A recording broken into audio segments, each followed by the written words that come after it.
Hello and welcome back. This is Electoral Dysfunction with me, Beth Rigby. Me, Jess Phillips. Me, Ruth Davidson. Now, it's been a busy week and we've got a lot to talk about, but thank you so much for all your emails and WhatsApp. I've been on my burner phone and amid all the crap I get at work, there's been a lot of love. So thank you. And one of my favourite notes was from Kevin. Let's have a listen. Hi, girls. Oh, I hope it's okay that I call you girls. If it helps, I'm a middle-aged queen from Belfast with a sagging jawline and a receding hairline. So I'd love to be called a girl. Kevin, I've got a bit of a sagging jawline as well. Oh, me too. Thank you for that lovely note. We're going to come back to you in a bit.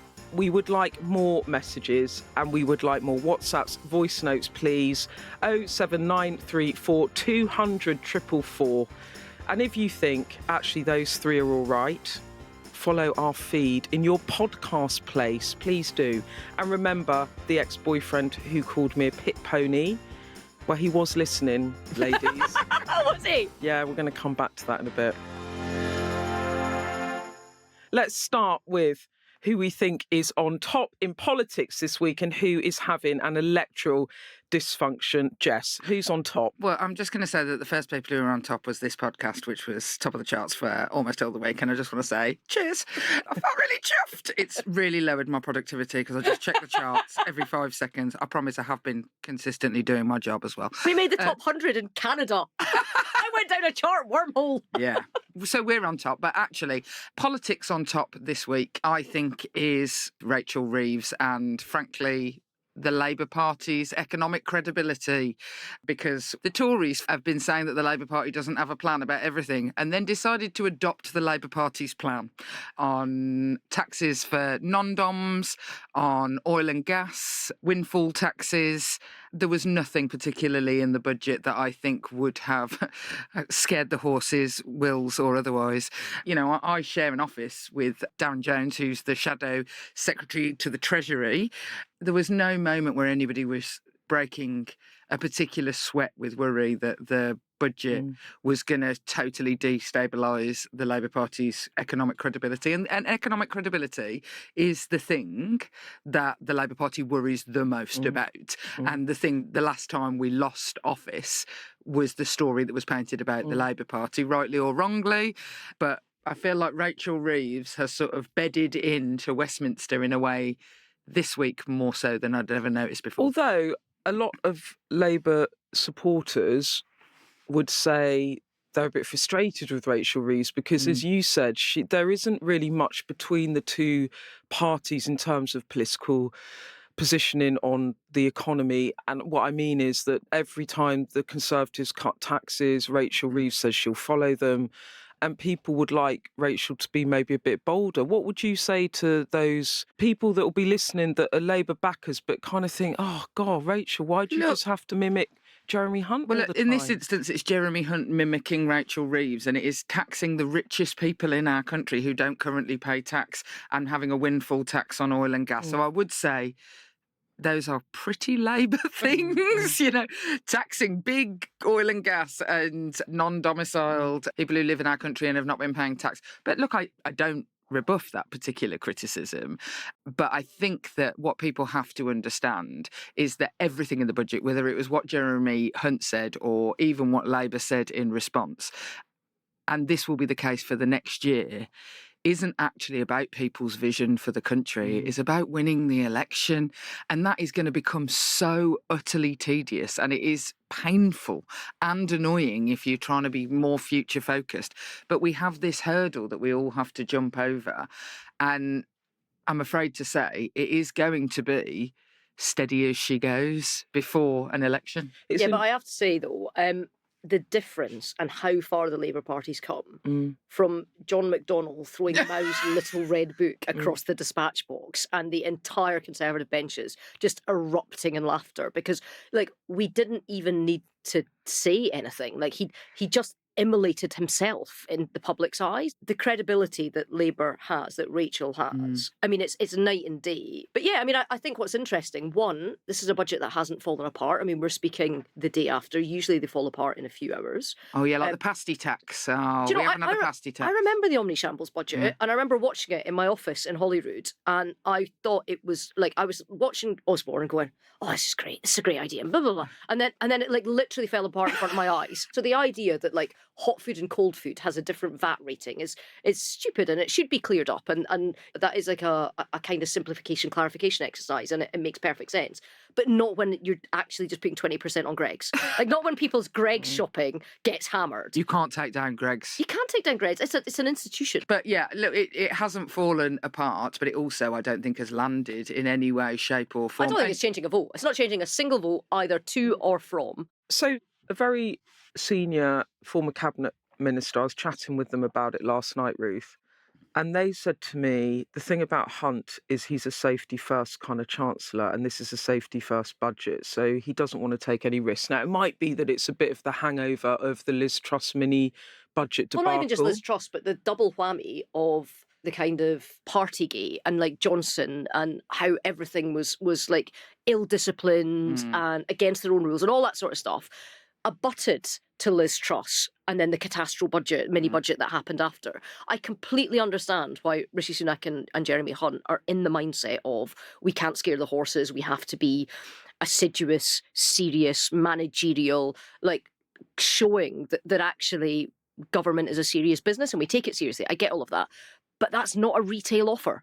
If you're trying to make a retail budget, and you could tell from, if you're mentioning individual constituencies and giving levelling up funds to like marginals, that's very political. I would have been absolutely devastated if Jeremy Hunt had mentioned me. It literally basically means you're going to lose your job. Every you know, like every member of parliament. The suicide tour. They were like, don't mention me, don't mention me. Oh no, he's mentioned me. I'm going to be taken down. Oh, in his man, it's not. Oh, and there goes Stoke. And it was just sort of like, oh, Jeremy, stop identifying them. Going back to this idea about safety first budget, Labour have had a lot of criticism about Keir Starmer being too cautious. Rachel, it's what I was getting at about the kind of, why don't you take a bit more risk on spending and borrowing to invest, say on the green stuff, where they dropped the 28 billion pledge, right? And what people inside Labour will tell you, Jess, you'll know, you probably talk to Darren at XL about it all the time, is that when you're really far ahead in the polls, you don't want to take loads of risks because you don't want to you're there anyway. Why whitter away your lead? Submarine it. But with the Conservative Party, they're 20 points behind, Ruth, and then they do a safety first budget. Isn't this the moment? Because they didn't have money to spend. Can I just make a point? They have borrowed money. This seems to be missing from the conversation about, like, there was loads of borrowing in yesterday's budget. There was loads of borrowing in it.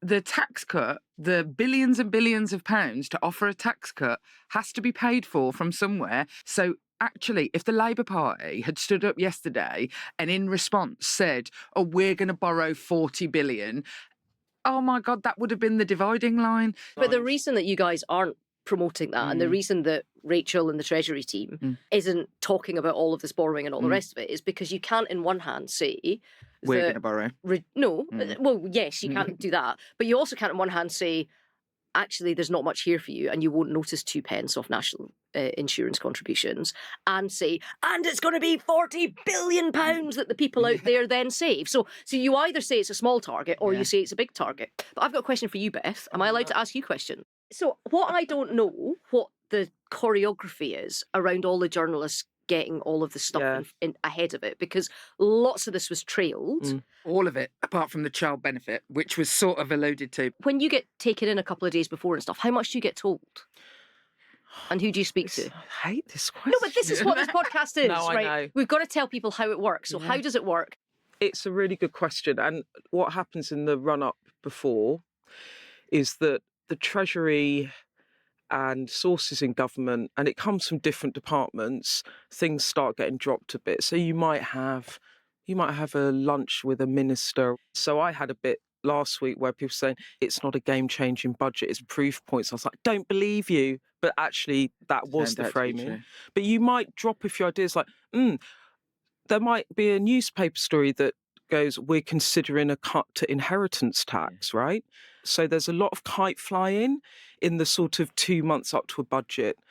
Then closer to the budget, what will happen is you will get some briefings around framing, but also bits and pieces of policy. And look, lots of journalists will go around, and Steve Swinford from The Times, who kind of... He got it bang on the money. Did he get it because he was actually told that by a minister in the Treasury, or did he get it because he put stuff together from speaking to lots of different people? I think with Steve, he does a lot of jigsaw identification, right? So he pieces it all together. And then you can put it to a minister, can't you? There's a dip, right? But then the question is, do they stand it up for you or don't they? I remember being at the FT, like in the 2010s, and I can't remember the policy, forgive me, George Parker, who's the political editor of the FT, but it was coalition year. He pieced together something the government were going to do in the budget because he had contacts in both camps of Conservatives and Lib Dems.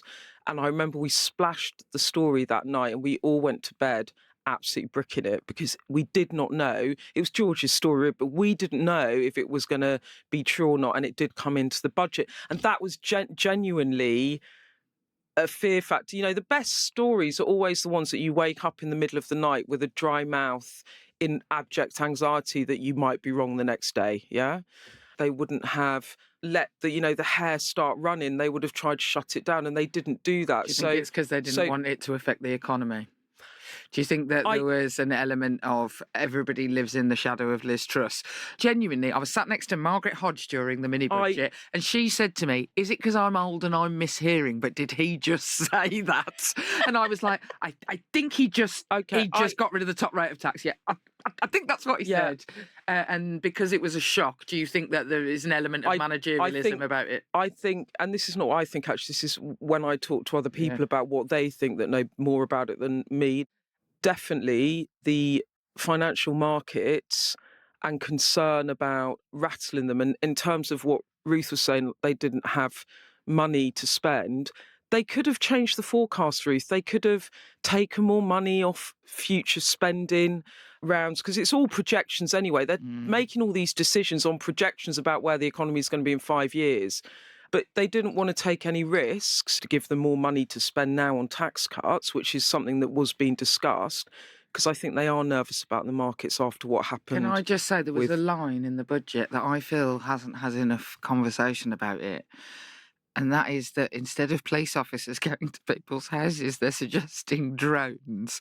And I had a bit of a Margaret Hodge moment, and I thought I had misheard this. I was like, hang on a minute, did they just say they're going to send drones instead of police? As a first responder. And there's me imagining, like, a sort of caring victim of domestic abuse, and then literally like a drone with just like, sort of horrible robotic voice being like, are you okay? Have they seen RoboCop? It doesn't end well, or maybe it does, depending on your opinion. Like, what the hell are they talking about? I don't know if you've ever watched this. It was a TV programme, and it's about West Midlands Police. Shout out to West Midlands Police.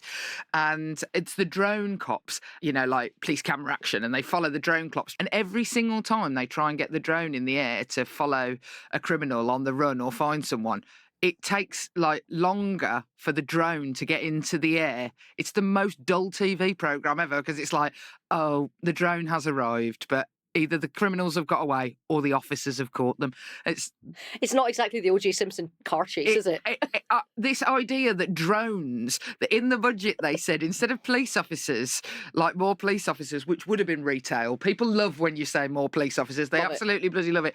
Where's that come from? On this briefing it out, Ruth, the final thought, and just a bit in terms of the politics of it, because everyone thought going into the budget, well, the 2 pence is now banked. There's got to be more, right? There's got to be more. Like in the autumn statement when they did the national insurance cut that time, they briefed out 1 percentage point cut in national insurance, and then it was 2 pence, and it was a big rabbit.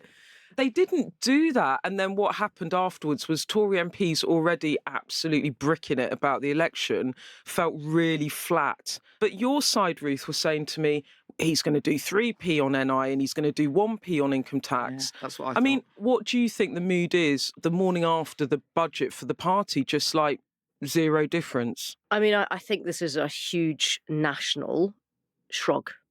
Yeah. For voters, for politicians, for Labour, For Tory, I think it's a huge kind of, and then we just carry on with what we did before, as you were. As you were, 20 points behind in the polls, though.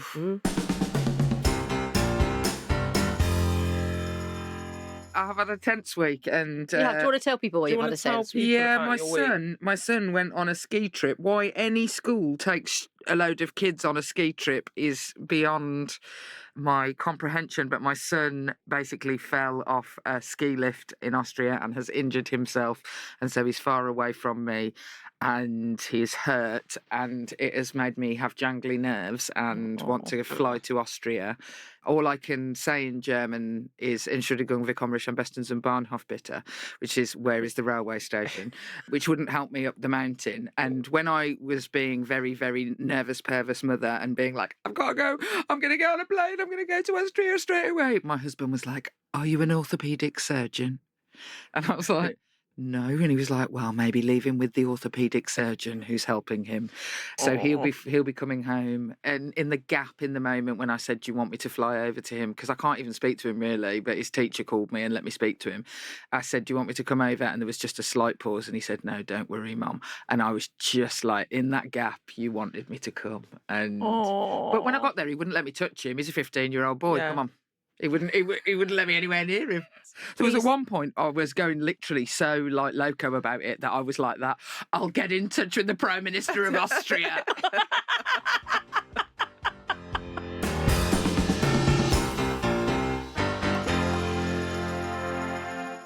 So we've got Rachel Reeves, who you both think is on top. Yeah. All right, well, let's move on to who's having an electoral dysfunction. Ruth, take it away. America is having an electoral dysfunction. Like 75% of America have said there is literally one combination of people we do not want to be presented with at the polls again, and that is the one that they've been given. And it's just so bloody depressing. And the really thing that's annoying about it is that it will be easier for Trump to run as a challenger than it was for him to defend as an incumbent.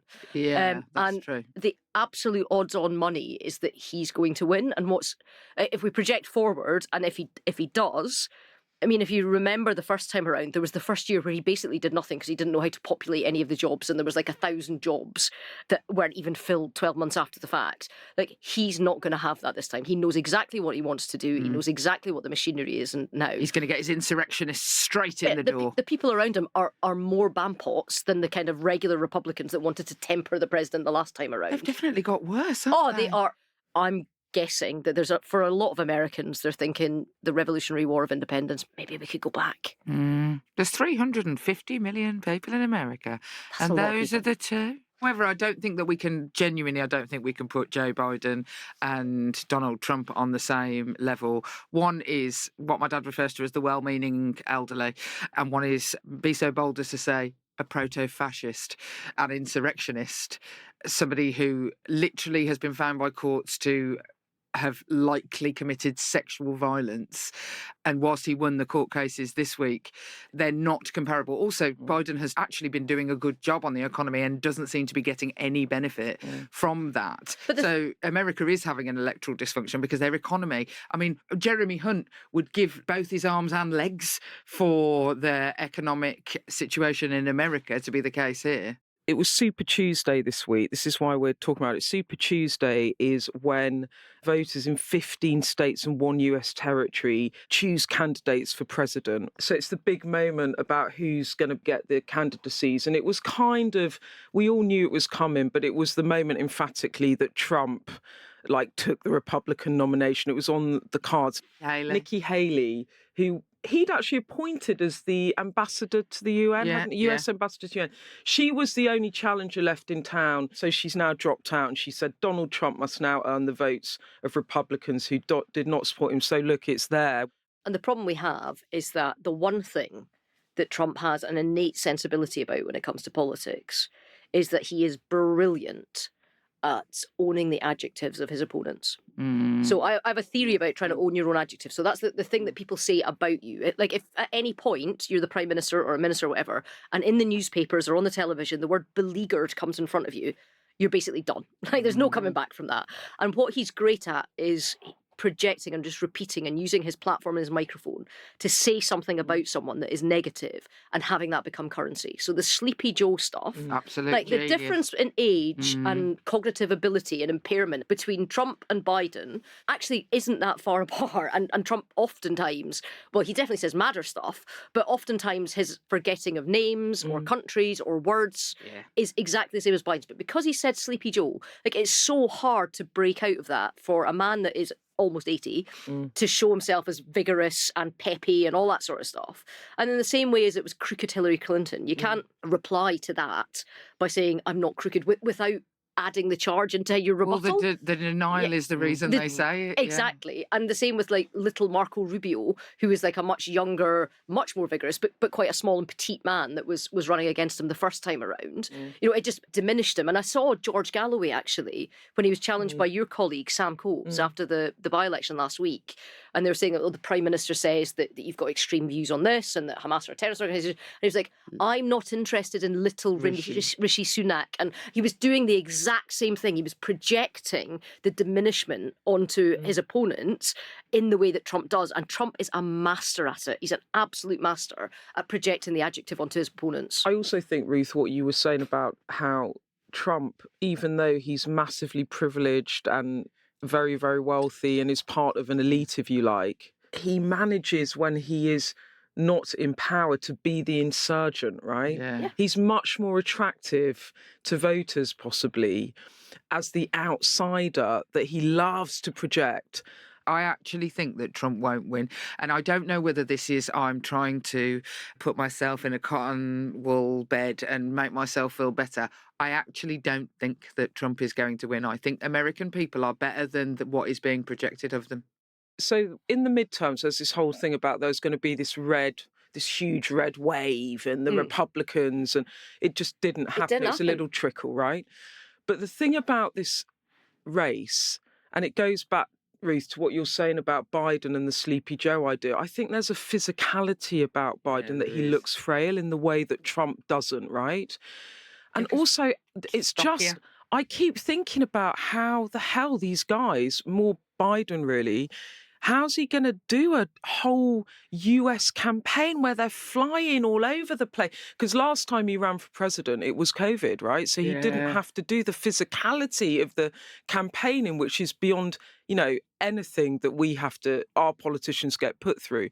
And that's why it's so unpredictable, because if he has a fall or, you can't predict this race because... And the cameras are on you all the time, and that's the thing. So, I mean, anybody could trip going up a step or whatever it is. But when it's Biden, because that innate frailty is part of the narrative or part of the accusation. But I tell you who I blame. I blame the Democratic Candidate Committee people who decided that Hillary Clinton should get a free pass the year that she ran.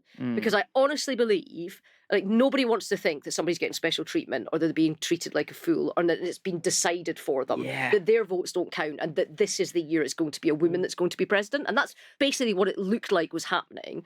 And if she had to be tested in fire in a proper candidates debate and going through the whole thing, the rigmarole of getting selected as the candidate, she would have beaten Trump the first time. She would have beaten him, I reckon, handily. And he would have just been the mistake the Republican Party made in picking a celebrity rather than a politician. Apparently Biden, really wanted to be able to run then, and he got knocked out by Clinton. Yeah, it looked like a stitch-up. I don't know if it was a stitch-up, but it looked for all the world like the Democratic Party had decided that it was time for a first female president of the United States, and it was going to be Hillary, and therefore everybody had to make way for the chosen one, and that does not play with anyone.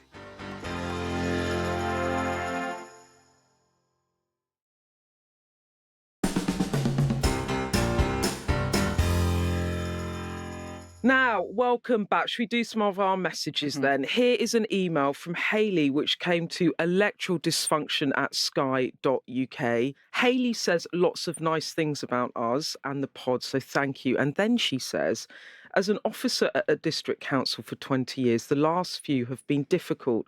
I'm now left feeling like I might need to move on, mentally exhausted, emotionally drained. It's impossible to feel like you're delivering anything meaningful because of reducing finance and increasing demand, good people leaving, public perception at an all-time low. And then Hayley goes on to say, I'd love your view on the present state of local government and what you both think the future holds. I mean, look, Jess, it's been a week, hasn't it? Birmingham City Council's had to what? Did they have to put up council tax 21% because they've gone bust? Yeah. And cut loads of services. So you're paying more. I mean, it's a bit like, generally, it's a sort of like microcosm of what's happening across the country, isn't it? Is that taxes are going up, even though we're being told taxes are going down. The tax burden on people is going up while services are reducing. So you're paying more and getting less. And that is absolutely what Birmingham City Council have had to do. What this becomes, when we talk about like the sort of politics of it, it becomes the Labour Party saying, well, the Conservatives have massively defunded local councils, and Birmingham is by no means, there's been Tory councils that have gone to the wall. Birmingham City Council is by no means the only one. Need is massively great because there's way more poor people, there's way more homelessness, there's way more older people, there's way more children in care. Like, while services crumble, needs go up. The council budgets have been reduced by the government, so let's blame the Conservatives. That's what the Labour Party say, and that is also true. It is also true, as somebody who lives in Birmingham, that Birmingham City Council has not been well managed. To the listeners' points that she is making, is that local government is actually the bit of politics that people actually interact with. That's your libraries, your street lights, your road surfaces, your potholes. You'd be surprised how much people care much more about that stuff than they care about anything that we talk about in Westminster. 100%. And I have to say, I mean, I'm not knocking as many doors as I used to, but when I was doing that, I mean, the things that people care about are their local parks, their library, their roads, their schools. The bit of politics that affects most people's lives 100% is local authority. And I actually can't believe that the largest local authority in the whole of Europe going bust wasn't actually a bigger story in all of this. Do you know, I've been thinking about this a bit because when you're a political editor in Westminster, I'll be straight with you, and you're spending all week doing the budget, you're not doing local government. And it doesn't mean that we haven't got people covering the story. We have. I was looking at this at like midnight last night after 12 hours of budget, heaven or hell, take your pick. Nearly 1 in 5 council leaders say they're likely to declare bankruptcy in the next 15 months. And I just was thinking about this thing whereby in Westminster, people who are in positions of national power and influence, they don't really want to talk about all of this, do they? Is that fair, Ruth? Because I mean, I have to say, I feel completely like I'm going to struggle to have anything meaningful to say because all you're talking about is England at the moment. Yeah, that's because it's a completely different formula in Scotland that all comes out of the Scottish Parliament. And let me tell you, the difficulties are no different there. And we're having exactly the same problems. And I think if we're not going to fund things properly, and we've got councils where kids don't go to school for a full 5 days, like they do 4.5 days schooling rather than 5. I literally left my son, who's now in Austria. I'm always leaving him somewhere. I left him on the steps of Downing Street, said, you look after him. You got a bit of shit for that, didn't you? Only from people I don't care about. Which is usually, people were like, you shouldn't use your kids. And I was like, well, I'm afraid to say my children, like, I live in this world where my children don't go to school 5 days a week. Literally, since the Victorian times, we managed universal education 5 days a week, and my children can't. And so I did get a bit of shit for it. I said, I tell you what, you look after him because I've got to get to work. My son's in primary 1, and I genuinely thought, like, I'll get my kid through nursery, I'll get him to school, and I'll have more time, and I won't be pulled as many ways, and I have so much less time. Oh God, it's because like they knock off at 10 to 3 like weekdays, and at 10 to 12 on a Friday, like 11:50 on a Friday. Like, what? How is that a day schooling? That's ridiculous. You see, that's what we're having to put up with. And it's a great school. Like, I love the school. Like, they do brilliant work. But like, how can parents work with that? The thing you say that they don't care about it genuinely, because this isn't just Birmingham City Council. This is councils, like you say, all across the country. Rather than the 2p, which is just for the election, the 2p off national insurance. Genuinely, I would have stood up and applauded if he'd said, in the case of the crises across councils, we will not let any cuts happen to children's services anywhere in the country, the vulnerable children's services or vulnerable adult services. Do you know what? I'll spend my 60 billion on that. I would have literally stood up and applauded him. That doesn't affect my kids, but it's going to cost us way more than £60 billion in 5 years' time. We are literally storing up a time bomb. Well, and a time bomb for a Labour government, because 100%. they're going to have to 100%. deal with the 100%. council issues, which Terrible. I do like when you hear councillors say, you know, one in 5 saying they're likely to go bankrupt. That is a problem. You know, and Scotland trying to freeze council tax bills. Yeah, and a big fight. Again, in terms of having something to say that's political, Hamza Yousaf, the First Minister, standing up at his party conference, sort of out of nowhere, and this wasn't pre-briefed to the papers or anything, saying we're going to have a council tax freeze for another year in Scotland without having discussed it with the councils first. They hadn't agreed to that, and councils set their own council tax. They've got that power in Scotland, but there's something called the Concordat, which is how much you get from central government, because council tax doesn't pay for all council services. And there's fights going on right now, still going on, months later, about the idea that he's said, if you don't freeze your council tax, we'll give you less than we were going to give you. So you won't have any more quantum. You can put it up, you can make council taxpayers pay more, but you'll have no more money to spend. So it's a real kind of power play that's happening. On that, Hamza Yousaf has said, we can't control every household bill. We are calling for the UK government to do more in that regard. But there's one bill we can control, and that's council tax. So they're trying to say we're going to try and cut your bills. But obviously there's a knock-on effect because council services are then affected. Anyway, we need to come back to Kevin in Belfast. And his WhatsApp voice note in which he says, one request I'd love to make for the next episode or upcoming episodes, please don't forget about Northern Ireland. I mean, for once over here, we have a functioning assembly. It's a real shocker to us too. And it's led by two very strong women, both with fantastic hair and makeup. Again, trivial, I know, but, you know, it pleases me. Kevin there. When I was at Stormont, when they announced the Assembly was back, I saw both these women, and I can confirm that they both do have fantastic makeup. They look bloody great. I'm going to ask you another question, and you're going to hate this one. So you went to Stormont when the Assembly came back. Did you go when it wasn't sitting? Because I've had such a bugbear about this. I know. Both the last time it was down for a couple of years, and then this time it was down for a couple of years, and nobody cared. And like there was a bit of democracy in this country that was not functioning, and it didn't even make the news behind the like water skiing squirrel story that you always get at the end of the news. That is really bad, and I think people are scared of talking about Northern Ireland because it's different, and because the language, like the words can mean different, and you can get the words wrong in the wrong context, and it's scary. But like, this is part of the United Kingdom. Like, we have to talk about it. Ruth and I discuss Northern Ireland quite regularly. Actually, I am half Northern Irish. My father is Herald and has the heritage in Northern Ireland, which I'm grateful for.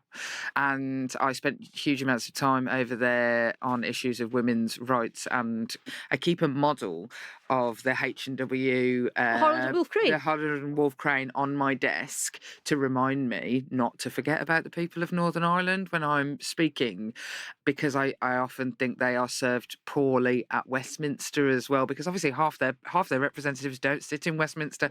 So sometimes you feel, but I think Ruth's right, people get worried about the language, and that's just stupid, because people in Northern Ireland, you know, they care just like everywhere about potholes and childcare, and like it, and they are ill served. They have been so ill served.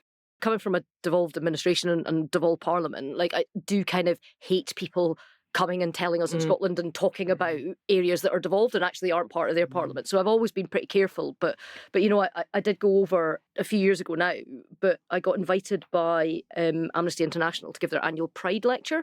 To be honest, they must have just been sort of punching the air. The Venn diagram must have been tiny, because they invited me because I was a Protestant pro-union person who is affianced, which I know you love the word. Affianced. Ruth says the word affianced because she has a fiance, and I literally love it. Every time she says it, I feel a little bit happy.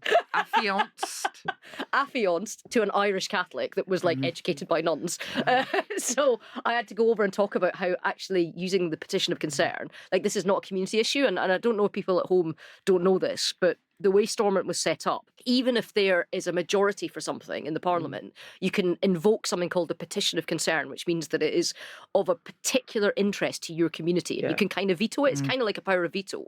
Gay marriage and equal marriage had come up 5 times, I think, at the point that I'd gone over there. And it had always been used as a petition of concern issue, and people had always done that. And I was trying to talk about how, like, that is not good enough, and how this is a universal. This is not a community issue, and that it Same crosses. with abortion, isn't it? Yeah, Same with exactly. Abortion as well, and it crosses divides. Yeah. And I have to say, I'm not a fan of the devolved settlement being not allowed to happen. But I think there was a lot of people, including some Republicans in Northern Ireland, 100%. that were quite happy, actually, that when Stormont wasn't sitting, Westminster passed laws on gay marriage, on abortion, and it meant they didn't have to do it. Some of the unionist members of Parliament, literally, who would voted against almost everything that I thought, just were like, oh, if you just get on with it. Yeah. They basically wanted us to do it. We'll come back to Northern Ireland because I am interested in it as well, very interested We'll in go it. on a tour. We'll come on a And tour. those two lovely ladies, by the way, I should say, They're Michelle crackers. O'Neill, the new First Minister, Yeah. and then Emma Emma. Little Pengelly, who is the deputy. So look, we're nearly at the end. It's nearly the weekend. What are you doing? What are you doing? What are you doing? I'm flying to New York. Of course you are. So I will be on this podcast next week from a hotel room in New York. I'm going to the Commission for the Status of Women at the United Nations. So that will be both fun and very, very depressing. So it'd be nice to be in New York, but I'll be mainly talking about, Afghan women not being able to get an education. I'm going to a school pal's 50th. And also, I will undoubtedly be standing freezing my bollocks off at the side of rugby pitch with my son, and then watching Gladiators while he beats me up because he gets so excited by Gladiators. I absolutely love that Gladiators is back. It was a childhood thing I loved, and now it's back. It's just like a circle of life for me. I didn't tell you what Will said. Sorry about the pit pony. So I'm just pulling up his message on my WhatsApp. Where is it? Oh, yeah, what did Will... I'm just trying to find it now. Will needs a right of reply. Oh, he says, thank God you didn't name me in the edit. I will. He said, I'd like to say that my comments about your strong legs were only affectionate and in the tradition of a Will wind-up, which he was very good at, and I'd like to formally apologise, # please don't get me cancelled. Will, I would never cancel you. We're mates. We broke up 20 years ago, but I still think you rock. And how was the play that you went to see that I said wasn't going to be good? Okay, apart from a little nap that I had in the middle because it was very dark. What a great review. No. Every time I go to a dark theatre or a cinema, I have to have a 5-minute nap. It's just darkness.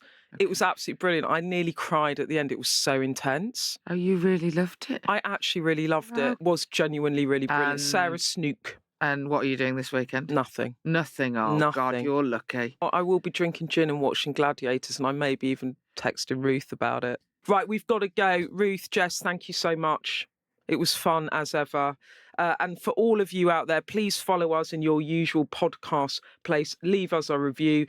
Email us at electoraldysfunction@sky.uk. WhatsApp me on my burner phone, 07934 200 444. We're back next Friday. And don't forget to start your politics week with Politics at Jack and Sam's. That's the podcast from my colleague Sam Coates and Politico's Jack Blanchard. It's a great listen. We'll see you next week. Bye. Bye. Bye.